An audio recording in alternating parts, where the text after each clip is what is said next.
Sementara untuk pesan yang kedua, saya akan bagikan motivasi tentang uh, memikirkan perkara yang di atas. Saya ingat Yohanes 4 ayat 34. Yesus berkata kepada murid-muridnya, makananku ialah melakukan kehendak Dia yang mengutus aku dan menyelesaikan pekerjaannya. Nah, teladan bagi kita kan Yesus. Yesus tidak membangun kehidupannya di bumi ini. Dia tidak membangun masa depannya di bumi ini, meninggalkan warisan yang banyak, rumah, atau mendirikan perusahaan. Dia makanannya sesuatu yang menggairahkan bagi dirinya, sesuatu yang uh, dicari dalam hidupnya, yang terpenting dalam hidupnya, itu adalah melakukan kehendak Tuhan. Menyelesaikan pekerjaannya. Orang-orang yang sudah diubahkan, seperti Abraham, seperti Paulus, para teladan iman, mereka juga sama. Orang-orang yang sudah diubahkan pikirannya, selalu mengerti bahwa dia adalah seorang musafir yang tidak mengalokasikan waktunya, yang tidak mendedikasikan seluruh hidupnya untuk perkara yang sementara. Karena kehidupan kan akan berlalu.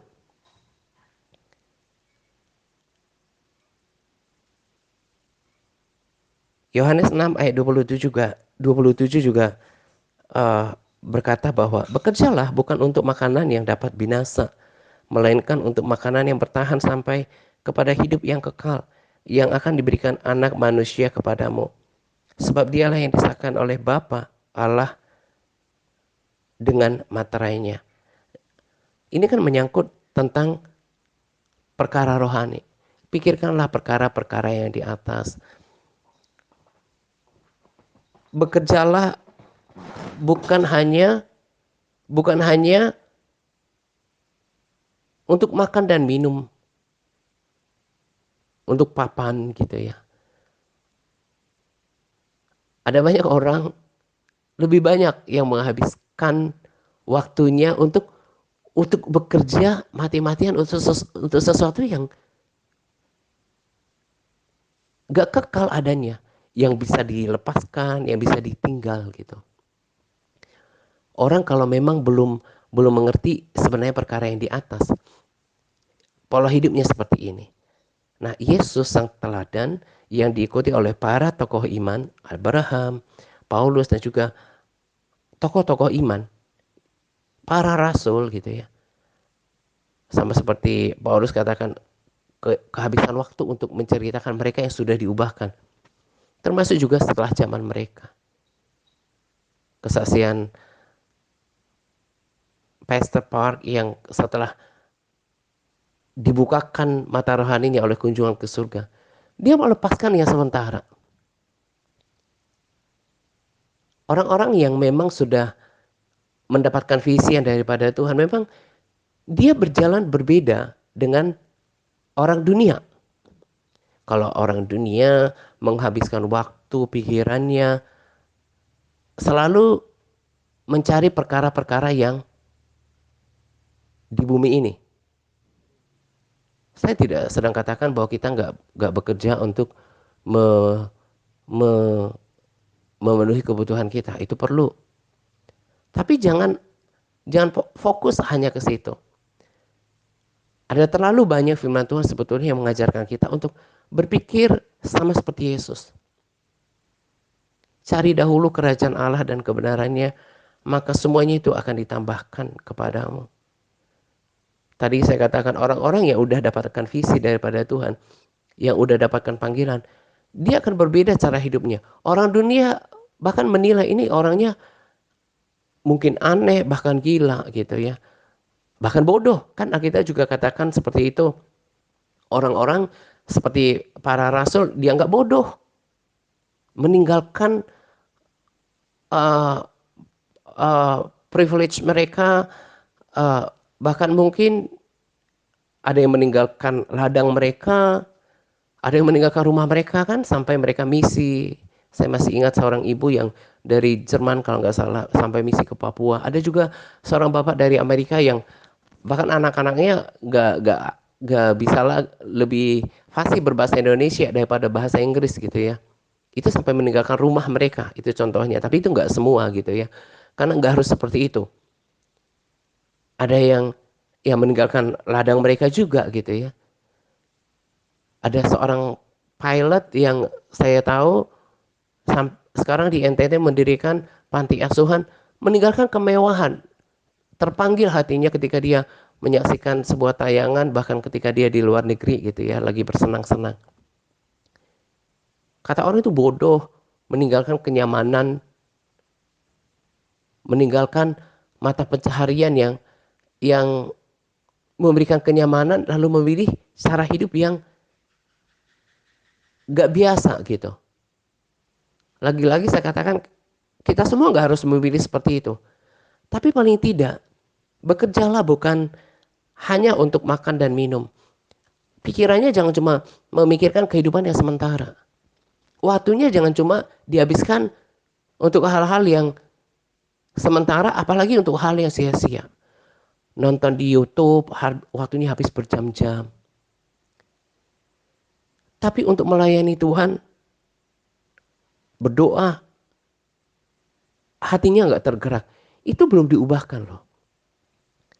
Jadi sampai pada tahap yang mengerti kehendak Tuhan, mengerti hati pikiran Tuhan, itu sebuah proses yang panjang. Dan tidak serta-merta ketika seseorang udah rajin ke gereja, kelihatannya berkelakuan baik. Enggak, itu masih jauh daripada itu. Yang kelihatannya uh, rohani gitu ya, jauh daripada itu. Dan itu hanya ditemukan oleh komitmen dirinya untuk mencari Tuhan.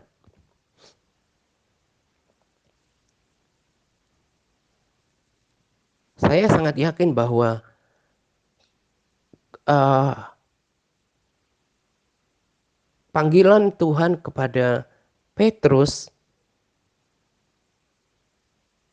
nanti dibaca di capas di Yohanes 21 ayat 15 sampai 17, ketika Yesus menanyakan dia apakah Petrus mengasihi dia gitu ya. Kemudian Tuhan memohon supaya menggembalakan domba-dombanya, memberi makan domba-dombanya, melayani. Saya yakin panggilan khusus ini juga adalah panggilan yang sama untuk semua orang Kristen yang sudah mengalami transformasi hidup, yang sudah menemukan hati Tuhan. Sekalipun pada prakteknya gak harus seperti Petrus. Tapi tapi panggilan untuk memberitakan Injil itu adalah panggilan kita semua. Nah di sini saya bagikan motivasi kepada kita untuk melayani. Saya harus bagikan ini panjang lebar supaya kita memahami bahwa saya ini hanya motivator, hanya orang yang mengarahkan, memberikan pengertian, supaya pada akhirnya melakukannya itu karena firman Tuhan, karena Tuhan, bahkan melakukan untuk Tuhan. Memang tidak seinstan itu sih ketika nanti para sahabat dan juga saudara digerakkan untuk berbagi real TRC gitu ya. Nggak semudah itu melakukannya seperti untuk Tuhan. Makanya saya bilang sekalipun udah bertahun-tahun mungkin dengan TRC, udah baca firman, belum tentu saudara sudah diubahkan. Orang kalau sudah sampai pada tahap diubahkan, mengerti hati Tuhan, dia tahu makanan Yesus adalah melakukan kehendak Bapa. Untuk memikirkan perkara yang di atas. Untuk hidup ini dialokasikan juga untuk bekerja sesuatu yang tidak dapat binasa.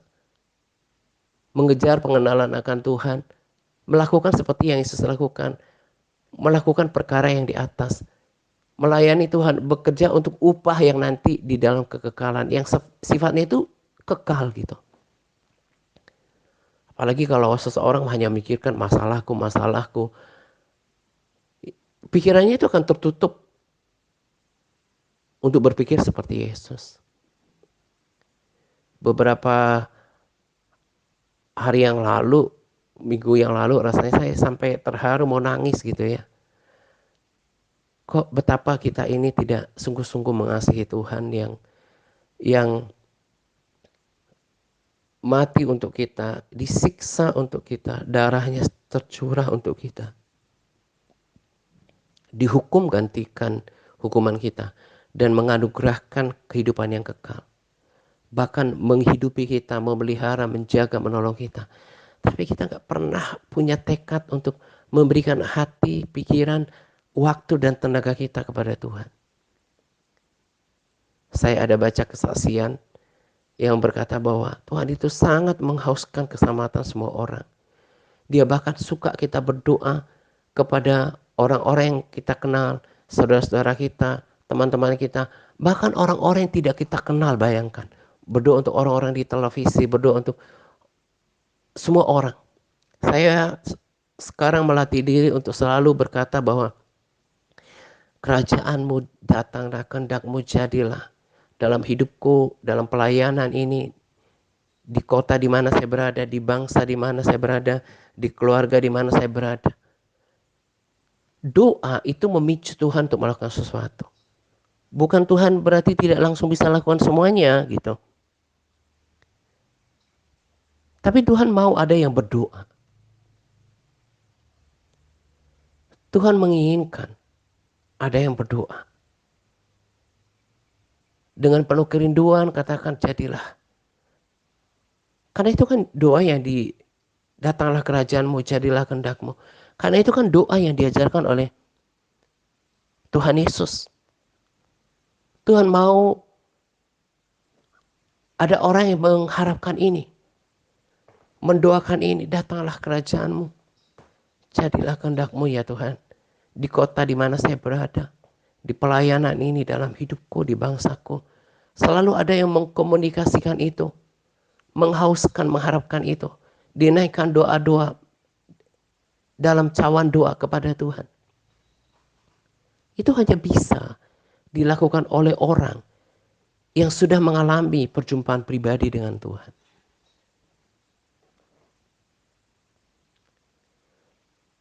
Kalau orang sudah memiliki hati seperti ini, Tuhan akan menyatakan dirinya dalam hidupnya, dalam berbagai hal. Saya tidak sedang memegahkan diri, tapi maka tak heran atau saya bahkan menganggap ini sebagai reward yang uh, uh, sementara atau masih istilahnya itu ecek-ecek gitu ya. Kalau Tuhan menyatakan dirinya dalam mimpi-mimpi saya gitu ya. Belakang ini juga saya mimpi tentang Yesus dan itu menghiburkan saya gitu. Dia selalu berpesan dengan pesan yang kurang lebih sama. Karena wujud saya ini, kemudian apa ya bahasanya itu, wujud atau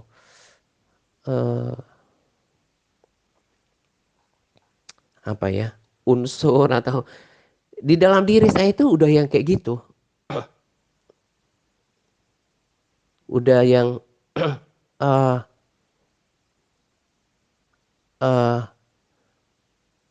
menginginkan yang begitu. Tuhan, datanglah kerajaanmu, jadilah kehendakmu dalam hidupku, dalam pelayanan, dalam kota, bangsa di mana saya berada. Doa-doa yang rangan yang seperti itu sampai kepada tahap seperti Daud berdoa, saya berdoa, Tuhan bulatkan hatiku untuk takut kepadamu. Karena menyadari, merasakan kebaikan Tuhan itu melimpah, kasih Tuhan itu besar, penyertaan dan pernyataan kuasa Tuhan itu real, sehingga sangat tidak menghendaki lagi ada hal yang menyimpang dalam diri saya, dalam hubungannya dengan Tuhan gitu ya, jalan-jalan saya. Makanya saya rindu untuk berdoa, bulatkan hatiku untuk takut kepadamu.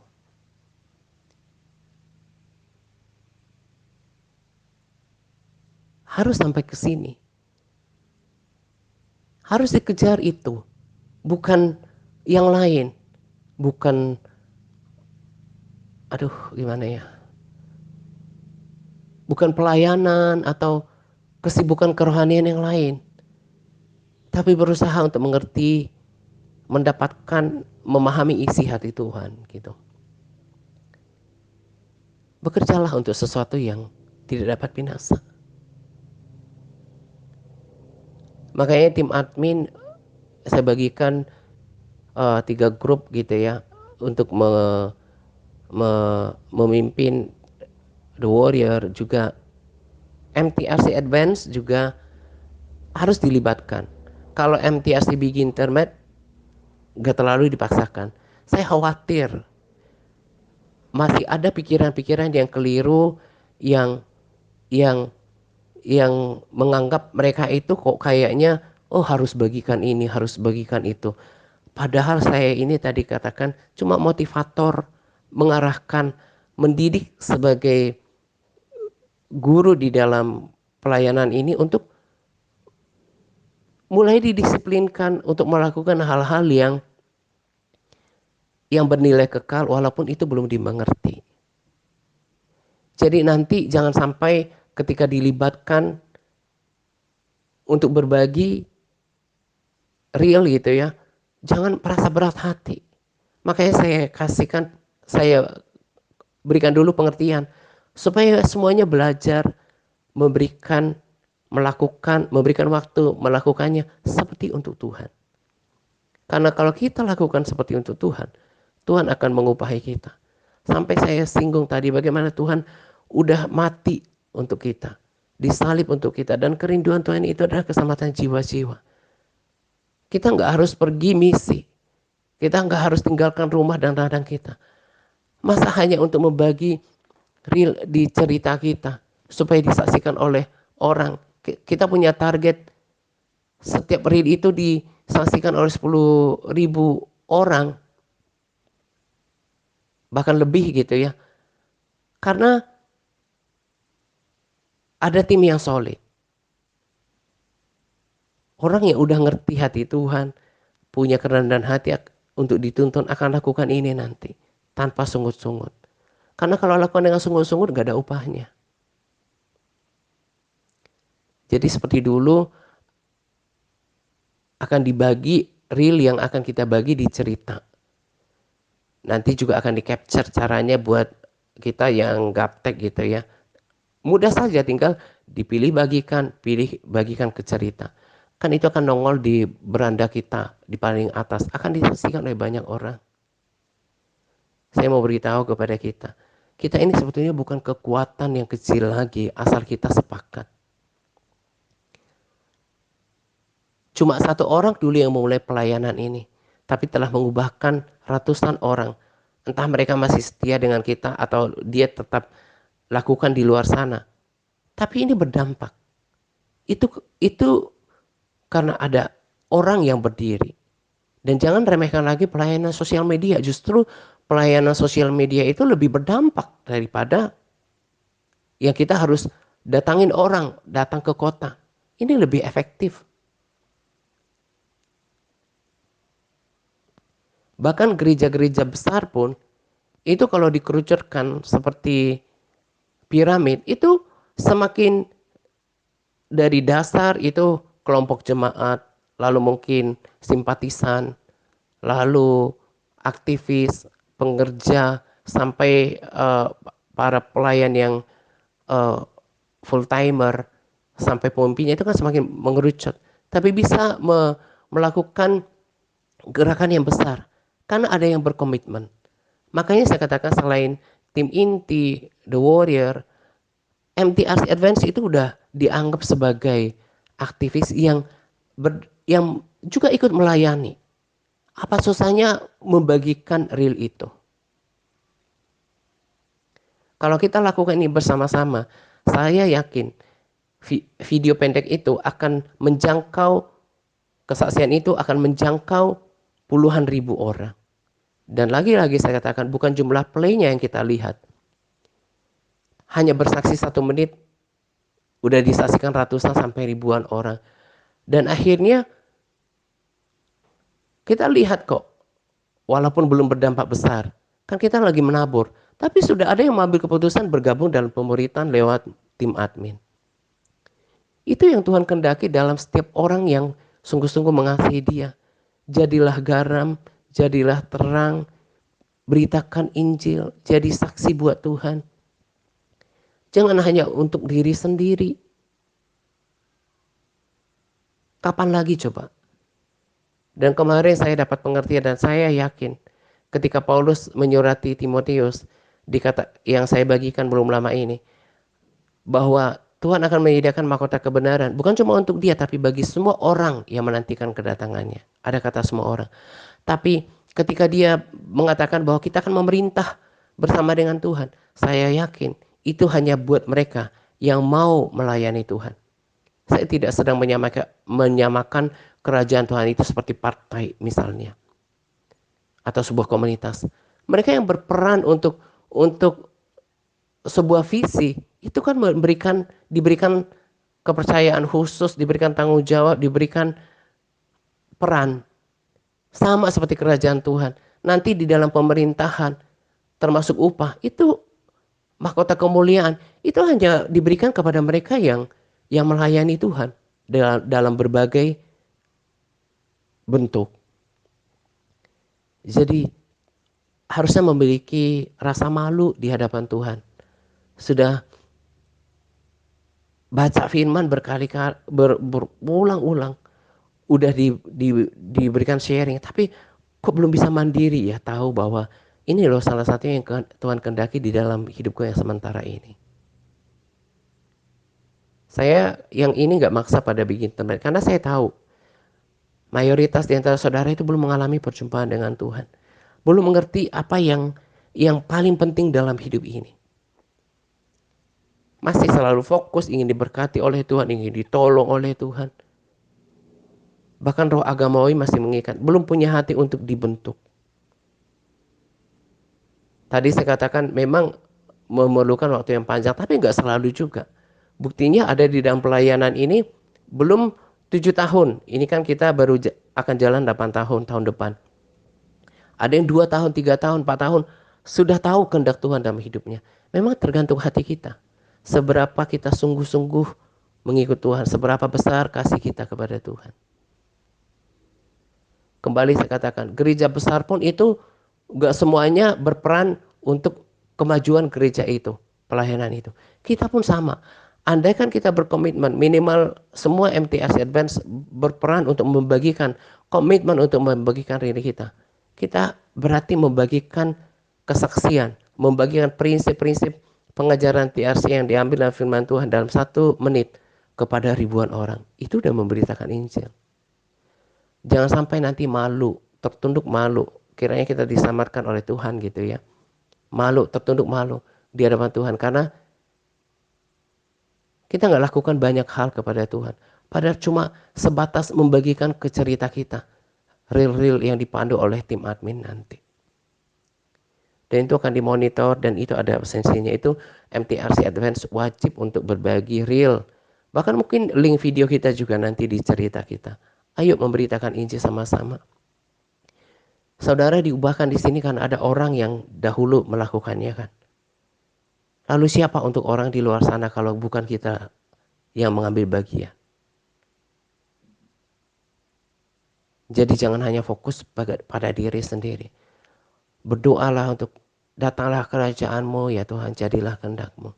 Tapi kita juga lakukan bagian kita supaya kerinduan Tuhan itu terjadi dalam kehidupan kita.